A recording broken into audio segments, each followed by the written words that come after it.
What's going on, everybody? It's me, E-Man, and I wanted to take a little time today to talk to you guys about a certain video that I saw. You know, it had been circulating for a couple of days. I had seen a couple people commenting on it. I didn't really pay it very much mind at first, but you know, after the umpteenth time that it came up on my social media timeline, I was like, okay, fine, like I'll check it out. Now, the video was from a channel called Action Figure Comics by Machinima, and the topic of their, well, then 5th episode was going to be, is it a good idea to buy advance tickets for Black Panther? Now, I'm actually kind of intrigued about what you all think about this.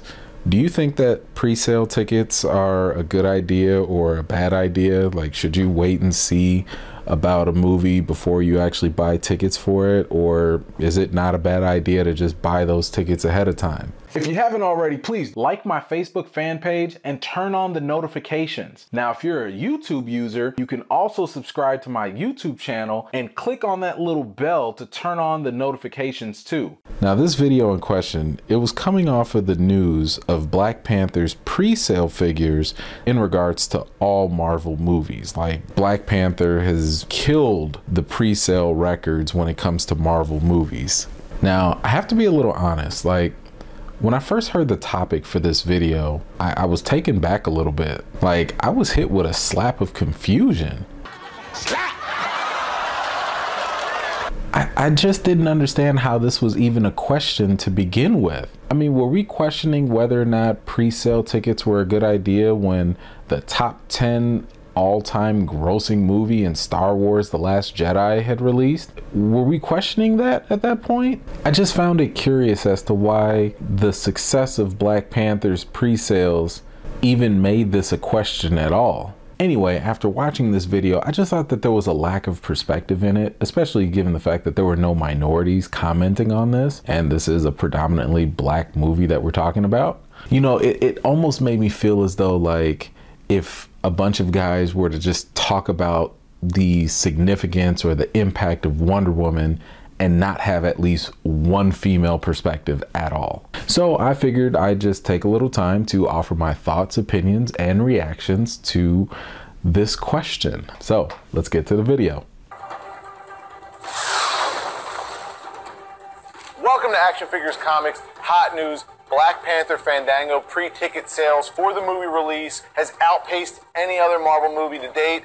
I'm Nick Gregorio, and joining me, as always, Cooper Hagedorn and Phil Arrigo. Hey Phil, how you feel about pre-ordering movie tickets? I hate to rain on the parade, but this is a terrible idea. Don't do it. Look, if we can learn anything from the video game industry, if we're going to give big corporations our hard-earned money for something that we're probably going to do anyway, don't give it to them before you've heard whether it's going to be good or not. I know the movie looks great. I know the soundtrack looks dope. I know Marvel has a great pedigree.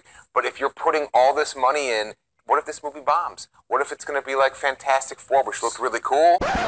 What if the movie bombs? What if it's like Fantastic Four? Phil, come on, man. Why was that even a comparison? You just mentioned how Marvel has a track record. That's it.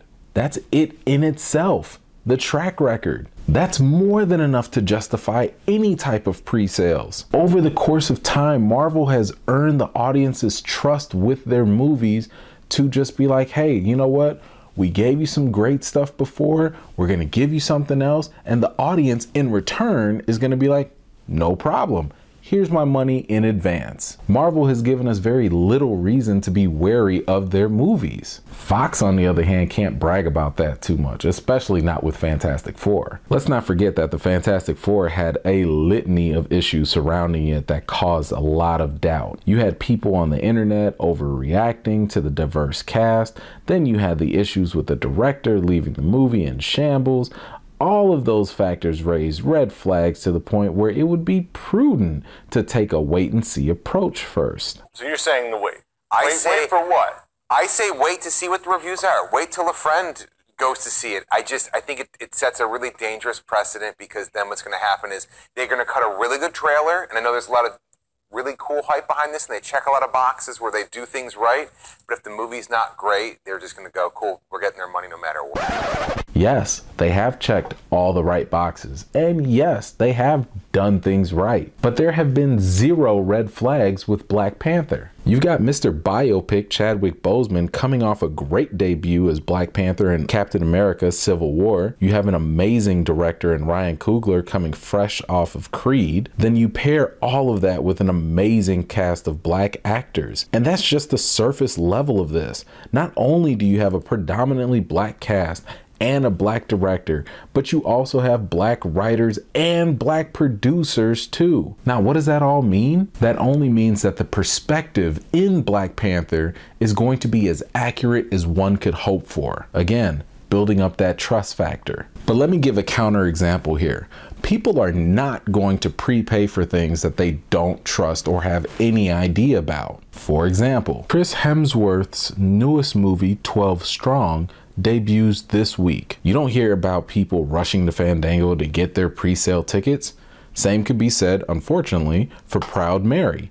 Yes, you've got recognizable names in Chris Hemsworth or Taraji P. Henson, but people were hesitant to buy pre-sale tickets because there was nothing for them to put their trust in. See, now with those movies, that's when you go get a friend or you check out your friendly neighborhood film critic to give you the heads up before you go in watching the film. And I'll ask this again. Are we really going to ask about pre-sale tickets when it comes to Avengers Infinity War? Is it actually realistic to think that people are going to want to take a wait and see approach with probably one of the most anticipated movies of this entire year and not get their tickets in advance? Come on, son. I think you raise a good point, and I also have some reservations about pre-sales, but in this case in particular, I'll definitely allow it, and I'm excited for it. I think the movie is going to be great, and it's the soundtrack and all that has already generated a lot more hype as we kind of enter the final stretch here. But the trailers and the promos, they all look great. People are excited. I'm going to go see it, and I'm not even like a huge Marvel lover, but I think the bigger picture thing in this instance is there's a fan base out there. Cooper, it's okay, man. I got you back. I'll say it. Black people. Go on. That feels that they're being underserved. In this case, you've got a black superhero in the lead role. It's not his first Marvel movie, and it's not Marvel's first black superhero, but he's in a lead role. And I think even if this movie does stink, which I don't think it will, I still think that it's important because that fan base, black people, sees themselves as so underserved. And frankly, they are underserved to where sometimes you have to swing the pendulum back in such an extreme double down manner. as fans. Yeah. Thank you, Cooper. You've got it. It's absolutely about being underserved, but let me take it a little bit deeper. This is a combination of the lack of representation with positive black leads in a movie and the subject matter itself. The subject matter is so important. Now, as comic book fans, I know you guys will understand this. The character of Black Panther was created to be the anti-stereotype to even current day stereotypes of black people. He's super intelligent, he's a leader, he's a king, and he's part of the most technologically advanced African kingdom that has never been conquered. But the story of Wakanda and Black Panther is like the manifestation of the dream of black people around the world. Think about that for a second.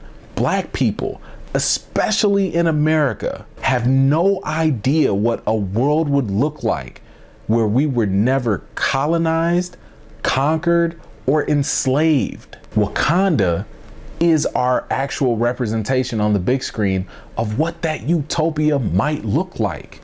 So having that opportunity to see that on the big screen is a huge deal. That's why black people are only halfway joking about having a cookout before and after the movie. That's why black people are more than likely going to be dressed up in their African attire when they go see the movie. That's also probably why black people are going to see Black Panther multiple times. But going back to Cooper's point about black people being underserved in these films, in terms of the underrepresentation, we can't afford not to make this movie a big deal and to buy pre-sale tickets. Yeah, I mean, that's why I go see certain niche art house movies in theaters, is because I don't know if they're going to make another one or let this director make another movie. And so I get excited for it, and I tell all my friends about it, and yeah, I double down on it, and I make sure to go see it and tell people, even if that one's not great, because we might get another good one after the fact. All right, Voting with your those are dollars. both like very kind of philosophical reasons why or why not to buy a ticket in advance. I think brass tacks, what does it really get you besides a poster? You know, if you're not buying a ticket to an assigned seat theater, in this case, I would say it's a vote.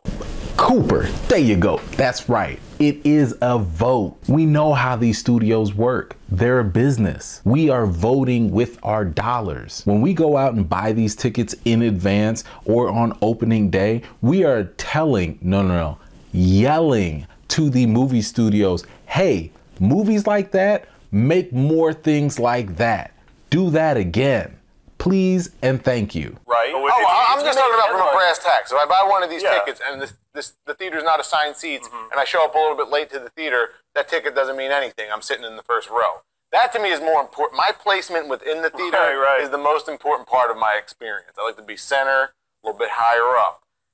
Anywhere outside of that, I don't think it's worth it to buy it in advance. Now, I do have to agree with Nick here a little bit. I do think that there is some value in purchasing your tickets ahead of time when you're talking about seating locations. I mean, I'm picky about where I want to sit too, so I totally understand that. However, seating locations is really not a new thing, nor is it like an exclusive thing. Like, most of the theaters I go to already do that, so there's really nothing new about that. Either way, reserved seating is just a very small part of the bigger picture at hand as to why someone should purchase tickets in advance or not. The thing that I can draw the biggest parallel to is what happened with Justice League. Justice League? What? Justice League? When Rotten Tomatoes was withholding that score for their own Facebook show. And what happened with that was everybody was like, oh, this is a bad sign. And it was like, no, that was a marketing decision that, you know, Rotten Tomatoes But it's painted public opinion. But then people waited to see, and then that did a measly $98 million at the box office opening weekend. Again, a failure by any standards of 28, which is absolutely insane. And I think with this here, what we're seeing is people are already jumping on board. And, you know, would you get it for Justice League? Phil, man. Okay, hey man, let's talk about this really bad comparison, okay? Justice League had its own issues very similar to the Fantastic Four. As a matter of fact, Warner Brothers and DC had their own issues when it came to their live action movies too. Suicide Squad was meh. Batman vs. Superman is still a very divisive movie when it comes to people's opinions on it. So the trust level with Justice League was also very shaky. Wonder Woman sparked some new life into the franchise right before Justice League, but with the additional news of Zack Snyder's unfortunate family tragedy and Whedon coming out to do all these reshoots, the cloud of doubt started to loom yet again. Those were all red flags, none of which can be even compared to Black Panther or any Marvel movies as of late. Again, it has nothing to do with Marvel. It has nothing to do with Black Panther. I think with any movie, I think pre-ordering tickets, it doesn't, unless you absolutely need that poster and can't afford it, and you're going to die if you don't have it. Nope, sorry. It is a Marvel thing because a lot of these movie studios are operating kind of like on a loyalty program with movie audiences. They build these cinematic connected universes that cause moviegoers to invest into their films. So with those investments, people will be more apt to dive right in and purchase their tickets early. I will say if they made the experience unique, and a poster's not going to cut it. I'm sorry. I have nowhere to hang a poster anymore. Yeah. Specific fan screening where you got the advanced tickets and it's Black Panther decked out. Right. Maybe you get to watch the music video. You don't get trailers for other movies. It's a very inclusive, and no pun intended, but it's a very inclusive experience where you're like, oh, it's decorated. There's someone there giving a foreword about the movie. It's more of a curated special experience when you. So we're excited for Black Panther, though. The movie does look great. Yeah. Like it has an exciting cast. It has an exciting director.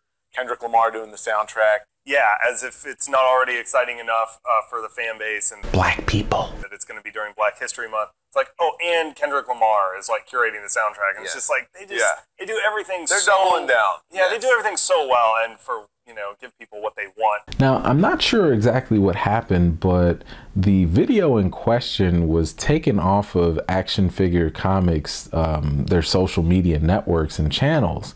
I don't really know why they would take it down. I mean, last I checked, the video was doing fairly well in views and comments, but I don't know, maybe there was some other issue. Hopefully it wasn't due to any type of fear of racial backlash. I mean, this isn't like some crazy H&M situation, right? Besides, even if, let's say, for example, the guys at Action Figure Comics were like, you know what, maybe this subject matter is a little touchy, maybe we should pull it. I would prefer that if you put some content out there, especially after people have seen it, just stand by whatever it is that you said, and if necessary, just course correct later. Drop another video. Just be like, hey guys, you know what? We dropped this video, we said this, did that. We didn't think that it was really the right approach, so we're gonna do something a little different this time. Or here's another person that can give a different take. I don't know, whatever it is, just own it, learn from it, grow from it, do whatever. But either way, I don't really know why they deleted the video. Doesn't really matter because I'm still gonna give my opinion on it. So that's it. What did you guys think about this video? Let me know. What do you think about pre-purchasing tickets for Black Panther? Is it a bad idea to do it for any film? Which films do you pre-purchase your tickets for? Or do you happen to take a wait and see approach? Let me know in the comments down below because I'd love to hear from you. And in the meantime, I got more videos and reviews to do for you all. And until next time, I'll see you later.